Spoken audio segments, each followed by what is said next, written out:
और भी बहुत सारे लोग खड़े हुए थे। उसने दुकानदार को कई बार बुलाया, लेकिन वहां पर भीड़ इतनी थी कि दुकानदार का ध्यान उसकी तरफ गया ही नहीं। और फिर उस बच्ची को थोड़ा सा गुस्सा आया तो उसने अपनी मिट्टी की गुल्लक ले करके वहीं काउंटर पर जोर से रख दी, जिसके बाद में जो दुकानदार था और जितने भी लोग खड़े थे वो सब उस बच्ची की तरफ देखने लग गए। और फिर उस दुकानदार ने उस बच्ची से पूछा, बेटे आपको क्या चाहिए? तो वो बड़े ही भोलेपन से बोली कि मुझे एक चमत्कार चाहिए।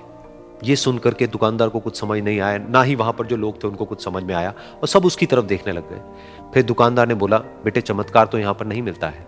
तो बच्ची को लगा कि वो उससे झूठ बोल रहा है, तो बच्ची ने कहा कि मेरी गुल्लक में बहुत पैसे हैं, आप बताओ आपको कितने पैसे चाहिए, लेकिन मैं आज यहां से चमत्कार लेकर के ही जाऊंगी। तो वहीं काउंटर पे एक और आदमी खड़ा था, उसने उस बच्ची से पूछा कि बेटे क्यों चाहिए तुमको चमत्कार? तब उस बच्ची ने अपनी कहानी बताई कि अभी कुछ दिन पहले मेरे भाई के सर में बहुत तेज दर्द हुआ, तो मेरे पापा मम्मी उसको हॉस्पिटल ले गए। उसके बाद कई दिन तक मेरा भाई घर नहीं आया। तो मैंने कई बार अपने पापा से पूछा, लेकिन उन्होंने मुझे कुछ नहीं बताया। उन्होंने बार बार यही कहा कि वो आ जाएगा, वो कल आ जाएगा, वो कल आ जाएगा, लेकिन वो आ ही नहीं रहा था।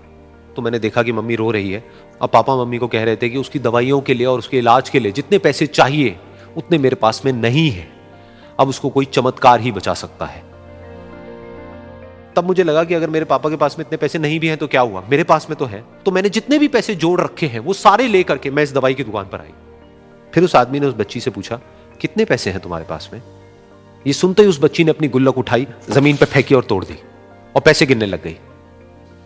बाकी सब लोग खड़े होकर के उसको देख रहे थे। थोड़ी देर बाद उसने सारे पैसे अपने हाथ में इकट्ठे किए और बोली, मेरे पास में पूरे 19 रुपए हैं। वो जो आदमी वहां पर खड़ा था वो थोड़ा सा मुस्कुराया और बोला कि अरे तुम्हारे पास में तो पूरे पैसे हैं, इतने का ही तो आता है चमत्कार। ये सुनकर के वो बच्ची बहुत खुश हो गई और बोली कि चलो मैं आपको अपने पापा से मिलवाती हूं।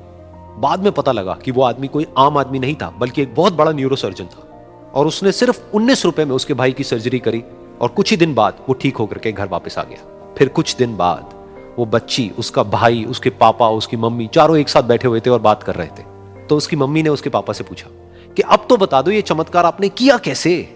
तो उन्होंने अपनी बेटी की तरफ देखा और बोले, ये चमत्कार मैंने नहीं, इसने किया है।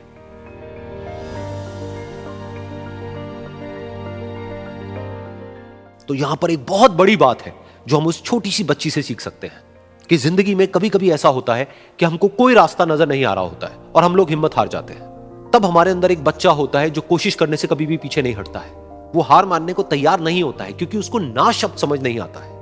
वो बच्चा जिसके लिए कुछ भी नामुमकिन नहीं है, क्योंकि वो हर हाल में कोशिश करता ही रहता है।